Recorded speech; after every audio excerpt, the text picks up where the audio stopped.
সবাইকে স্বাগত দীপ্ত সংবাদে, সাথে রয়েছে দোলা ডলোরেস। শুরুতেই জানাবো সংবাদ শিরোনাম। সংকট উত্তরণের একমাত্র পথ নির্বাচনী রোড ম্যাপ ঘোষণা, বললেন বিএনপি নেতা সালাউদ্দিন। নির্বাচনের রোড ম্যাপ যদি উনি দিতে অক্ষম হন, তাহলে আমাদের পক্ষে এই সরকারকে সহযোগিতা অব্যাহত রাখা কঠিন হবে, সেই বক্তব্য আমরা দিয়েছি। ডিসেম্বর থেকে জুনের মধ্যেই হবে নির্বাচন, একদিন এদিক সেদিক নয়, জানালেন বন উপদেষ্টা। দেশে আরেকটি ১/১১ সৃষ্টির পায়তারা হচ্ছে, দাবি এনসিপি আহ্বায়ক নাহিদ ইসলামের।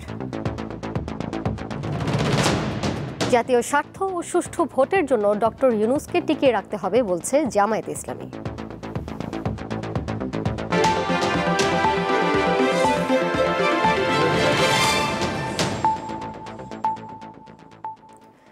বিএনপির স্থায়ী কমিটির সদস্য সালাউদ্দিন আহমেদ বলেছেন, দেশের সংকট নিরসনের একমাত্র পথ নির্বাচনের রোডম্যাপ ঘোষণা করা। আজ গণমাধ্যমকে তিনি বলেন, প্রধান উপদেষ্টা অধ্যাপক ডক্টর মোহাম্মদ ইউনূসের পদত্যাগ দাবি করেনি বিএনপি, তবে আবেগের বশে তিনি পদত্যাগ করলে জাতি বিকল্প বেছে নেবে। প্রধান উপদেষ্টার পদত্যাগের গুঞ্জন নিয়ে সালাউদ্দিন আহমেদ বলেন, নির্বাচনী রোডম্যাপ ঘোষণা করার পরিবর্তে যদি ডক্টর ইউনূস পদত্যাগ করতে চান বা দায়িত্ব ছেড়ে দিতে চান, সেটি তার ব্যক্তিগত বিষয়।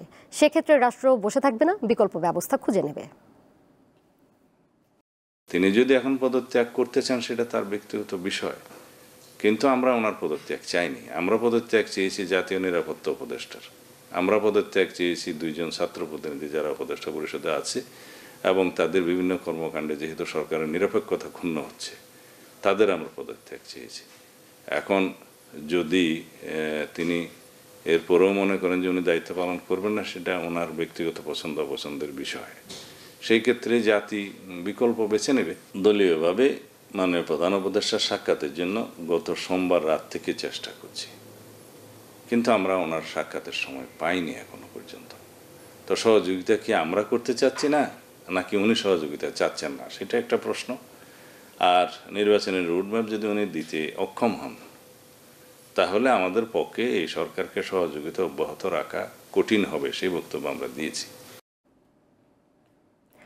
অন্তর্বর্তী সরকার শুধু নির্বাচনের জন্য আসেনি জানিয়ে বন ও পরিবেশ উপদেষ্টা রিজওয়ানা হাসান বলেছেন, আগামী ডিসেম্বর থেকে জুনের মধ্যেই নির্বাচন হবে, একদিনও এদিক ওদিক হওয়ার সুযোগ নেই। সকালে ঢাকা বিশ্ববিদ্যালয়ে এক অনুষ্ঠানে সাংবাদিকদের প্রশ্নের উত্তরে এই কথা বলেন তিনি। অন্তর্বর্তী সরকার দায়িত্ব পালনে বাধার সম্মুখীন হচ্ছে বলেও উল্লেখ করেন রিজওয়ানা হাসান। এর আগে অনুষ্ঠানে উপদেষ্টা জানান, ঢাকার 4টি নদী দূষণমুক্ত করতে বিশ্বব্যাংক ও এডিবির সঙ্গে চুক্তি হয়েছে। তুরাগ নদী দূষণমুক্ত কার্যক্রমের মধ্য দিয়ে এই চুক্তি বাস্তবায়ন শুরু হবে।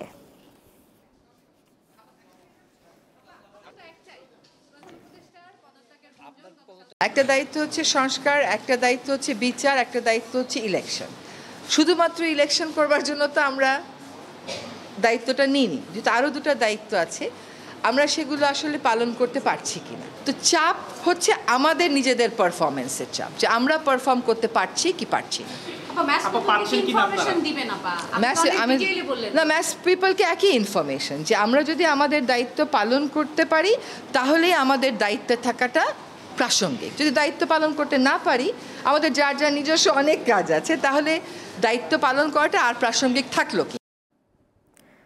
দেশে অস্থিতিশীল পরিস্থিতি তৈরির চেষ্টা চলছে বলে অভিযোগ করেছেন জাতীয় নাগরিক পার্টি এনসিপির আহ্বায়ক নাহিদ ইসলাম। আজ রাজধানীর ধানমন্ডির একটি হোটেলে জাতীয় নাগরিক পার্টির যুব উইং জাতীয় যুবশক্তির সারা দেশের সংগঠকদের পরিচিতি ও সাধারণ সভায় তিনি একথা বলেন। জুলাই ঘোষণাপত্রের দাবি বাস্তবায়নে যুব সমাজকে এগিয়ে আসার আহ্বান জানিয়ে নাহিদ ইসলাম বলেন, এই ঘোষণাপত্র বাস্তবায়নের পথে যত বড় শক্তি বাধা হয়ে দাঁড়াক, তারা তা মোকাবেলা করবেন। এদিকে রাতে এক ফেসবুক স্ট্যাটাসে এনসিপির আহ্বায়ক লেখেন, গণতান্ত্রিক রূপান্তরকে বাধাগ্রস্ত করে আরেকটি ১/১১ বন্দোবস্ত করার পায়তারা চলছে।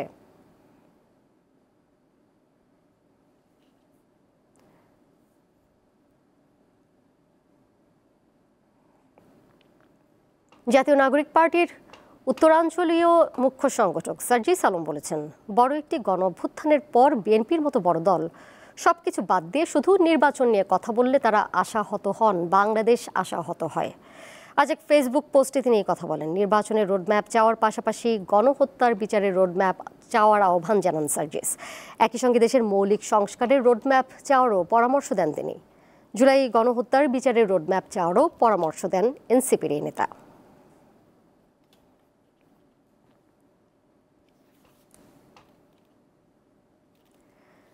দেশের বর্তমান পরিস্থিতিতে জুলাইয়ের শক্তিকে ঐক্যবদ্ধ করার মাধ্যমে জাতীয় ঐক্য গঠনের লক্ষ্যে কর্মসূচি ঘোষণা করেছে জুলাই ঐক্য। 25 মে রাজধানীর শাহবাগে প্রতিবাদ সমাবেশ করবে সংগঠনটি। আজ ঢাকায় সংবাদ সম্মেলনে কর্মসূচি ঘোষণা করা হয়। যারা এই জুলাইকে ধারণ করে, জুলাইয়ের শক্তি, আমরা সকলকে আমাদের এই প্ল্যাটফর্মের অধীনে ঐক্যবদ্ধ করব। শুধুমাত্র যারা জুলাইয়ের গাদ্দার, যারা জুলাইয়ের সাথে বেইমানি করে নিজেদের স্বার্থকে প্রাধান্য দিয়েছে, তাদেরকে বাদ দিয়ে যারা প্রকৃতপক্ষী বাংলাদেশপন্থী, যারা জুলাইকে ধারণ করে, আমরা সকলকে সাথে নিয়ে নতুন করে আবারও একবার ঐক্যবদ্ধ হয়ে লড়াই করার প্রত্যয় নিয়েছি।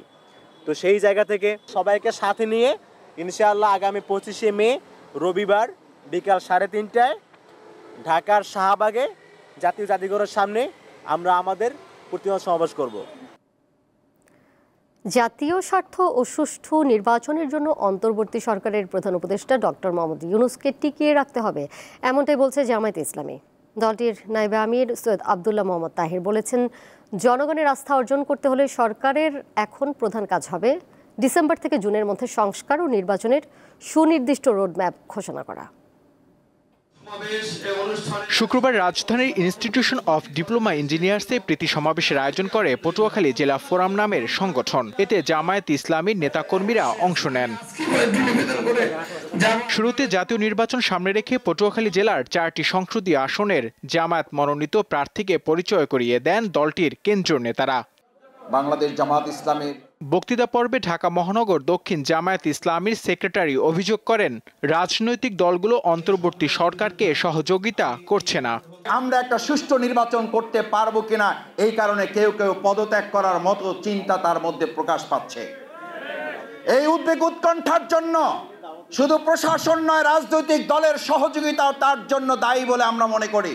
জাতীয় স্বার্থের কথা বিবেচনা করে ডক্টর মোহাম্মদ ইউনূসকে সরকারে টিকিয়ে রাখার দরকার বলে মনে করেন দলটির নায়েবে আমির। বাংলাদেশে আজকে যে ইন্টারিম গভর্নমেন্ট আছে তাদের অনেক ত্রুটি আছে, তবে এই কথা নিঃসন্দেহে একমত হতে হবে এই জাতিকে অধ্যাপক ইউনূসের নেতৃত্বেই যে ইন্টারিম গভর্নমেন্ট আছে সেই গভর্নমেন্টকে টিকে রাখতে হবে, টিকে থাকা অপরিহার্য প্রয়োজন। তিনি বলেন, জাতীয় সংসদ নির্বাচনের রোডম্যাপ ঘোষণা করা হলে সংকট কেটে যাবে। নির্বাচনের ব্যাপারে বলেছিলেন যে ডিসেম্বর থেকে জুনের ভিতরে আপনি নির্বাচন করবেন। আমরা আজকে স্পষ্ট বলতে চাই, এই সময়ের ভিতরে আপনি সুস্পষ্টভাবে একটি নির্বাচনের রোডম্যাপ ঘোষণা করুন,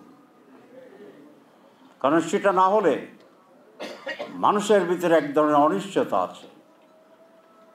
রাজনৈতিক দলের ভিতরে বিশ্বাসের একটি সংকট তৈরি হচ্ছে, নানামুখী গুজব এবং নানা কথা বাজারে ছড়ানোর সেই সুযোগ গ্রহণ করছে। গণতন্ত্র প্রতিষ্ঠা ও সুষ্ঠু নির্বাচনের ব্যাপারে জামায়াত ইসলামী কোনো আপোষ করবে না বলে জানান দলটির এই নেতা। জামায়াত কোনো আপোষ করবে না। নূর আলম, দীপ্ত সংবাদ, ঢাকা। জুলাই বিপ্লবের চেতনায় সবাইকে ঐক্যবদ্ধ হয়ে সব ধরনের ষড়যন্ত্র মোকাবেলার আহ্বান জানিয়েছেন হেফাজতে ইসলামের নেতারা। আজ ঢাকার বায়তুল মোকাররম এলাকায় বিক্ষোভ সমাবেশে সংগঠনটির যুগ্ম মহাসচিব মামুনুল হক প্রধান উপদেষ্টা ও সেনাপ্রধানকে মান অভিমান ভুলে যাওয়ার আহ্বান জানান। শুক্রবার বাদ জুমা এভাবে ধস্তাধস্তি আর ঠেলাঠেলি শুরু হয়। এক পাশে হেফাজতে ইসলামের কর্মসূচি চলছে, অন্য পাশে জাতীয় বিপ্লবী পরিষদের ব্যানারে গাজায় ইসরায়েলি গণহত্যার প্রতিবাদে বিক্ষোভ সমাবেশ। হঠাৎ হেফাজতের কর্মীরা এসে বিপ্লবী পরিষদের সমর্থক ও অনুসারীদের সরিয়ে দিতে চাইলে শুরু হয় এ ধস্তাধস্তি। আমাদেরকে মারধর করতেছে, আমাদের এই ব্যানার ছিঁড়ে ফেলতেছে, আমাদের মাইক কেড়ে নিতেছে, তারা আমাদেরকে মারধর করেছে, মাইক কেড়ে নিয়ে গেছে, কারাকারি করেছে। পাশেই হেফাজতে ইসলামের কর্মসূচিতে বক্তব্য রাখেন কেন্দ্রীয় নেতারা। তারা নারী সংস্কার কমিশনের প্রস্তাবনার বিরোধিতা সহ 4 দফা দাবি জানান। সমস্ত গণহত্যার বিচার করতে হবে, খুনিদেরকে ফাঁসি দিতে হবে, ফাঁসি দিতে হবে।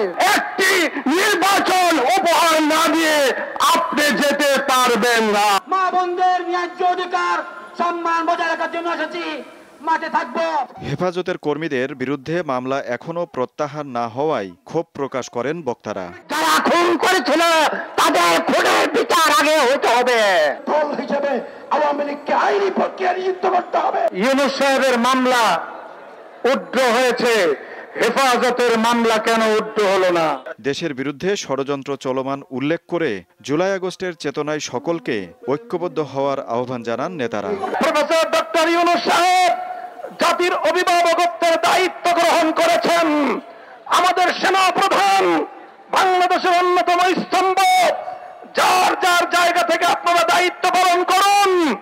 আপনারা ব্যক্তিগত মান অভিমান এবং ক্ষোভ থেকে এদেশের 18 কোটি মানুষের স্বপ্নকে ফিকে হতে দিতে পারেন না। বিক্ষোভ শেষে তারা একটি মিছিল বের করেন। এটি পুরনো পল্টন মোড় হয়ে বিজয়নগর ঘুরে আবার বায়তুল মোকাররমে গিয়ে শেষ হয়। আজিজুল ইসলাম, দীপ্ত সংবাদ, ঢাকা। নারী বিষয়ক সংস্কার কমিশন বাতিল, ফিলিস্তিন ও ভারতে মুসলিম গণহত্যার প্রতিবাদে চট্টগ্রামে আজ বিক্ষোভ সমাবেশ ও মিছিল করেছে হেফাজতে ইসলাম। জুমার নামাজের পর আন্দরকিল্লা জামে মসজিদের সামনে বিক্ষোভ সমাবেশে বক্তারা বলেন, নারী বিষয়ক কমিশন দ্রুত সময়ের মধ্যে বাতিল না করলে আরও কঠোর অবস্থানে যাবেন তারা। পরে মিছিল বের করেন হেফাজতে ইসলামের নেতাকর্মীরা। বিভিন্ন এলাকা প্রদক্ষিণ করে প্রেস ক্লাবে এটি শেষ হয়।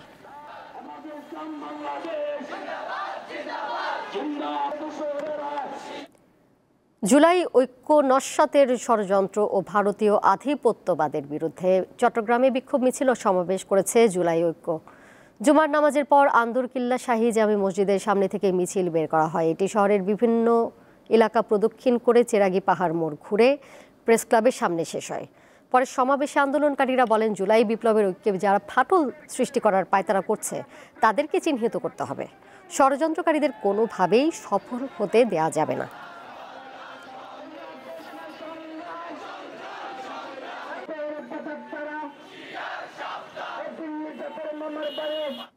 বিএনপি ক্ষমতায় গেলে জুলাই আগস্টের শহীদ ও আহত সবার পরিবারের দায়িত্ব নেবে রাষ্ট্র, জানালেন দলটির সিনিয়র যুগ্ম মহাসচিব রুহুল কবির রিজভী। দুপুরে নরসিংদী সদর উপজেলার মেহেরপাড়া ইউনিয়নের চোবা এলাকায় 24-এর ছাত্র জনতার গণ অভ্যুত্থানে শহীদ আরমানের পরিবারের সদস্যদের সাথে সাক্ষাৎকালে তিনি এই কথা জানান। রিজভী বলেন, আজ যারা জুলাই আন্দোলনের সুফল ভোগ করছেন তাদের উচিত ছিল শহীদ পরিবারের খোঁজ খবর নেওয়া।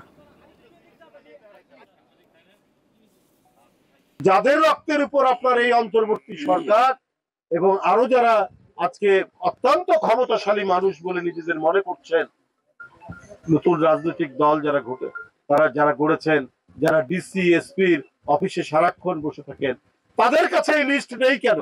কেন আরমান মোল্লার ছেলে আজকে এতিমখানায় থাকবে? আজকে তো তাদেরকে সব দিক থেকে সরকার এবং রাষ্ট্রের দায়িত্ব ছিল এই পরিবারটির পাশে দাঁড়ানো। দেশে নিরাপদ ডিজিটাল ভবিষ্যৎ গঠনের লক্ষ্যে ঢাকায় চলছে দেশের সবচেয়ে বড় সাইবার সিকিউরিটি সম্মেলন ফিনিক্স সামিট। রাজধানীর কৃষিবিদ ইনস্টিটিউটে 3 দিনের এই সম্মেলন শেষ হবে আগামীকাল। দ্য টিম ফিনিক্সের আয়োজনে ফিনিক্স সামিট 2025 এক ছাদের নিচে নিয়ে এসেছে গবেষক, নীতি নির্ধারক ও একদল নৈতিক হ্যাকারকে। 3 দিনের এই সম্মেলনের দ্বিতীয় দিনে গিয়ে দেখা যায় তারুণ্যের উচ্ছ্বাস। দেশের বিভিন্ন প্রান্ত থেকে আসা কয়েকশো শিক্ষার্থী এখানে সাইবার সিকিউরিটি নিয়ে প্রাসঙ্গিক জ্ঞান ও বাস্তবমুখী কৌশল অর্জনের সুযোগ পাচ্ছেন। এরকম কমিউনিটি বা এরকম ইভেন্ট আসলে বাংলাদেশে অন্য কোথাও হয় না। তো আমরা অনেক কিছু নতুন কিছু জানতে পারছি। তাছাড়া আমরা এই লাইনে আছি যেহেতু ফরেন অ্যাটাকস এবং কি লোকাল অ্যাটাকসগুলো দিন দিন বাড়তেছে অনেক। সেই ক্ষেত্রে হচ্ছে ফিনিক্স সামিট ডিজিটাল নিরাপত্তার ক্ষেত্রে আসলে অনেক বড় একটা ভূমিকা পালন করতেছে। সম্মেলনে রয়েছে 27টি স্টল। অংশগ্রহণকারীরা বলছেন এর মাধ্যমে মানুষ সাইবার নিরাপত্তা বিষয়ে আরও বেশি জানতে পারবে। সিসনোভা তো 2008 সাল থেকেই আইটি ইন্ডাস্ট্রিতে কাজ করছে। তো আমরা রিসেন্টলি 2022 সাল থেকে সাইবার সিকিউরিটি নিয়েও কাজ করছি। আর এই সামিটটা যেহেতু একদম সাইবার সিকিউরিটিকেই ফোকাস করছে, যার কারণে আমরা এই সামিটটাতে এবার পার্টিসিপেট করছি। Corporate base internet service provide করে থাকি। অনেক কোম্পানি যারা থাকে যাদের আইটি পার্সন থাকে না, সো এই ক্ষেত্রে আমরা আইটি পার্সনও তাদেরকে প্রোভাইড করে থাকি। টিম ফিনিক্সের ফাউন্ডার জানান, একটি নিরাপদ ডিজিটাল ভবিষ্যৎ গঠনের লক্ষ্যে শুরু হয়েছে এই সম্মেলন। যারা ইয়াং জেনারেশন আছে, যারা স্কিলফুল, তারা মনে করছে যে তাদের জন্য চাকরি নাই বাংলাদেশে। সো এই গ্যাপটা যেন কমাইতে পারি, একটা কমন প্ল্যাটফর্ম দিতে পারি ফর বোথ অফ দেম। একই সাথে সাথে যারা ইন্ডাস্ট্রিতে বিজনেস করছে এবং যারা এই সার্ভিসটা অ্যাভেল করছে তাদের জন্য যেন একটা কমন প্ল্যাটফর্ম দিতে পারি। এই সম্মেলন দেশীয় ও বৈশ্বিক পর্যায়ে ডিজিটাল নিরাপত্তা ও সক্ষমতা বৃদ্ধির নতুন দিগন্ত উন্মোচন করবে বলেও মনে করে আয়োজক কর্তৃপক্ষ। সঞ্জিতা প্লাবনী, দীপ্ত সংবাদ, ঢাকা। জানিয়ে দেব বাজার পরিস্থিতির খবর। টানা 2 সপ্তাহ ধরে রাজধানীতে নিত্য প্রয়োজনীয় পণ্যের বাজার স্থিতিশীল রয়েছে। বাড়েনি সবজির দাম, নতুন চাল আসায় মান ভেদে দাম কেজি প্রতি 10 থেকে 12 টাকা পর্যন্ত কমেছে। সাপ্তাহিক ছুটির দিনে রাজধানীর কারওয়ান বাজার ঘুরে দেখা যায় ক্রেতাদের বেশ আনাগোনা, বিক্রেতারাও ব্যস্ত বেচা বিক্রিতে। ভোগান্তি কেবল নোংরা ও কাদা। 2 সপ্তাহ ধরে সবজির দাম স্থিতিশীল রয়েছে। করলা, পটল 30 টাকা কেজি, ঢেঁড়স, ঝিঙা, বেগুন 50 থেকে 60 টাকা দরে বিক্রি হচ্ছে। তরকারি তো দেখা গেছে সব 1 সপ্তাহের মতনই কম, পরে 1 সপ্তাহের উপরে তরকারির দাম কম। কারণ এখন উৎপাদন আছে, মাল কাঁচামাল যথেষ্ট উৎপাদন বেশি আছে, এখন বাড়বে না। সবজির বাজারের দাম তেমন একটা বাড়ে নাই, এগুলা বাজারে সচরাচর যেই রেটে বেচা কেনা হয় তার চেয়ে আজকে একটু সস্তাই হয়েছে। পেঁয়াজের ঝাঁজ সামান্য কমেছে। গত সপ্তাহে 55 থেকে 60 টাকায় বিক্রি হলেও এখন কেজি প্রতি 50 টাকা গুনতে হচ্ছে ক্রেতাকে। আলু 20 টাকায় বিক্রি হচ্ছে। চালের দামও কিছুটা কমেছে। নতুন ধান উঠছে, চালের সর্ব বাড়ছে, দামও কমছে কিছুটা। মিনিকেট চাল ছিল 90 টাকা, 92 টাকা, এখন মিনিকেট চাল 75 থেকে 80 টাকা, কেজিতে 10 টাকা 12 টাকা কমছে। আঠাশ চালও সেম, আসলে 65 টাকা, এখন 60 টাকা। গত সপ্তাহে দাম বেশি ছিল, 55 টাকা 60 টাকা বেচছিলাম, এই সপ্তাহে 50 টাকা পেঁয়াজ বেচতেছি, আলু 25 টাকা বেচছি, 20 টাকা বেচতেছি। বাজার ভেদে গরুর মাংস 780 থেকে 800 টাকা এবং খাসির মাংস প্রতি কেজি বিক্রি হচ্ছে 1200 টাকায়। দিলশা দানি, দীপ্ত সংবাদ, ঢাকা। একসময় ছিলেন জুতার কারখানার শ্রমিক, এখন নিজেই কারখানার মালিক। চেষ্টা আর সঠিক পরিকল্পনায় এ সাফল্য পেয়েছেন পঞ্চগড়ের হাসানুর রহমান। রাজধানীর একটি জুতা তৈরির কারখানায় দীর্ঘদিন কাজের অভিজ্ঞতা পুঁজি করে গড়ে তুলেছেন কারখানা। পঞ্চগড় পৌরসভার রামেরডাঙ্গা গ্রামের হাসানুর রহমানের বাড়িতেই চলছে এই প্রতিষ্ঠান। আর পরিবারের সদস্যরাই এর শ্রমিক। মানে ভালো ও দামে সস্তা হওয়ায় জেলার বিভিন্ন হাট বাজারে এই জুতার চাহিদা রয়েছে। আমরা এক গ্রামের মানুষ, আমরা এখান থেকে জুতা কিনে নিয়ে ব্যবহার করি।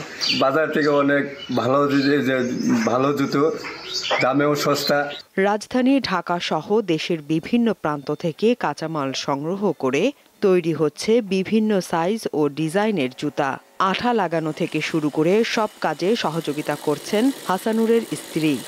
আমি নিজে ফিতা তৈরি করি এবং জুতা আঠা মারা থেকে শুরু করে যাবতীয় কাজে সাহায্য সহযোগিতা করি। আমার ছেলেও আমার সাথে আছে। এই কারখানায় খণ্ডকালীন কাজ করছেন কয়েকজন প্রতিবেশী। আমার চাচা হবে, গ্রাম প্রতিবেশী, 1 বছর থেকে আছি। মোটামুটি সব কাজেই আমি পারি। জুতার ফিতা বানাই, জুতাতে ফিতাতে আঠা লাগে, খুব হালকা কাজ। যদি সরকারিভাবে সহযোগিতা করা যায় তাহলে অনেক লোকের কর্মসংস্থান হবে। সরকারি ও বেসরকারি পর্যায় থেকে পর্যাপ্ত পৃষ্ঠপোষকতা পেলে আরও বড় পরিসরে কারখানা দেয়া সম্ভব বলে জানান এই উদ্যোক্তা। বাজারে চাহিদা আছে, আমি সেই চাহিদা পূরণ করতে পারি না, কেননা আমার এই যা মেশিনগুলো আছে সব ম্যানুয়াল মেশিন। অটো মেশিনের ব্যবস্থা হয় তাহলে প্রোডাকশন আরও বাড়বে, আরও মার্কেটের চাহিদাটা পূরণ করতে পারবো এবং আরও বেশ কিছু লোকের কর্মসংস্থানের ব্যবস্থা হবে এখানে। সামান্য মূলধন আর মনের জোর পুঁজি করে গড়ে তোলা এই কারখানা বড় করতে চান হাসানুর দম্পতি। দীপ্ত, বার্তা কক্ষ। দেশের বাইরের খবর। ইসরায়েলি হামলায় গাজায় একদিনে আরও অন্তত 85 জন ফিলিস্তিনি নিহত হয়েছেন। এছাড়া গত কয়েকদিন উপত্যকাটিতে অনাহারে মৃত্যু হয়েছে 29 জনের। কাতার ভিত্তিক সংবাদ মাধ্যম আল জাজিরা জানায়, বৃহস্পতিবার ভোর থেকে গাজায় ইসরায়েলি হামলায় নতুন করে হতাহতের ঘটনা ঘটে। এতে করে অবরুদ্ধ এই উপত্যকায় নিহতের মোট সংখ্যা প্রায় 53,800 জনে পৌঁছেছে। গাজার স্বাস্থ্য মন্ত্রণালয় জানিয়েছে, গত কয়েকদিনের খাদ্য সংকট ও অনাহারে 29 শিশু ও বয়স্ক মানুষের প্রাণহানি হয়েছে। এছাড়া হাজার হাজার ফিলিস্তিনি এখনও চরম খাদ্য সংকটে ভুগছে এবং অনাহারে মৃত্যুর ঝুঁকিতে রয়েছে। ইউরোপীয় ইউনিয়ন থেকে যুক্তরাষ্ট্রে পণ্য আমদানিতে শতকরা 50% শুল্ক আরোপের কথা জানালেন প্রেসিডেন্ট ডোনাল্ড ট্রাম্প। আজ সামাজিক যোগাযোগ মাধ্যমে দেওয়া এক পোস্টে তিনি জানান, ইউর পণ্যের নতুন শুল্ক 1 জুন থেকে কার্যকর হতে যাচ্ছে। 27 দেশের এই জোটকে বর্তমানে যুক্তরাষ্ট্রের বাজারে 10% শুল্ক দিতে হয়। এই শুল্কের হার শতকরা 50% হলে ইউর সঙ্গে যুক্তরাষ্ট্রের বাণিজ্য যুদ্ধ তীব্র হওয়ার আশঙ্কা করছেন বিশেষজ্ঞরা। এদিকে যুক্তরাষ্ট্রে তৈরি হয় না এমন আইফোনের উপরও শতকরা 25% শুল্ক আরোপের কথা জানান ডোনাল্ড ট্রাম্প।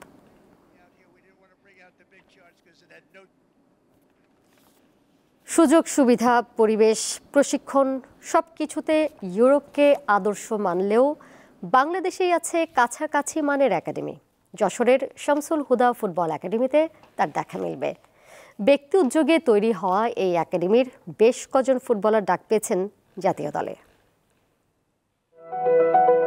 সবুজের গালিচা বিছানো পরিপাটি মাঠ, পাখির কিচিমিচির শব্দ আর গ্রামের নিরিবিলি পরিবেশে 2011 সালের 14 মে যশোরের হামিদপুর গ্রামে যাত্রা শুরু করে শামসুল হুদা ফুটবল একাডেমি, যার কর্ণধার রেডিয়েন্ট ফার্মাসিউটিক্যালসের চেয়ারম্যান ও বাফুফের সহসভাপতি নাসের শাহরিয়ার জাহেদি।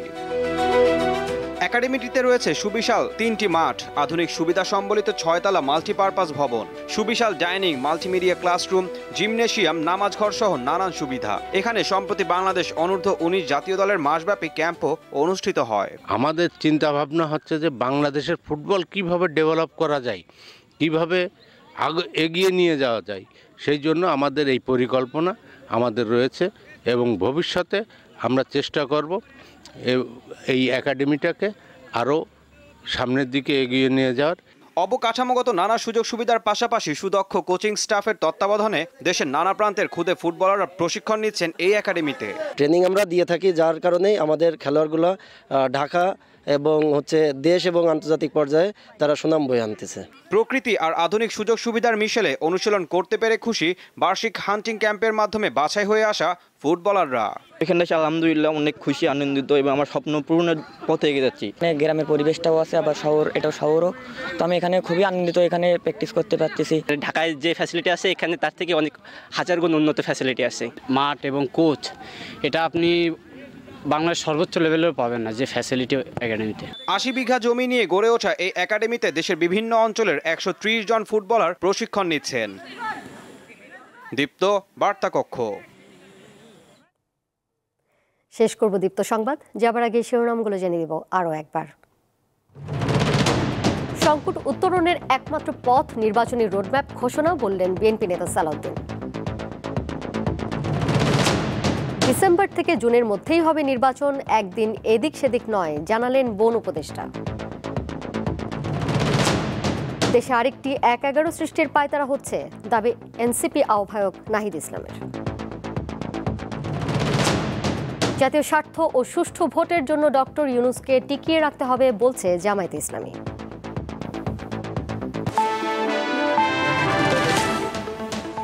এই ছিল এখনকার মতো, এরই সাথে বিদায় নিচ্ছি আমি দোলা ডলরেস। আরও তথ্য এবং বিনোদনের নানা খবরাখবর জানতে যুক্ত থাকুন দীপ্ত ডিজিটাল প্ল্যাটফর্মে। ধন্যবাদ সবাইকে এতক্ষণ সাথে থাকার জন্য।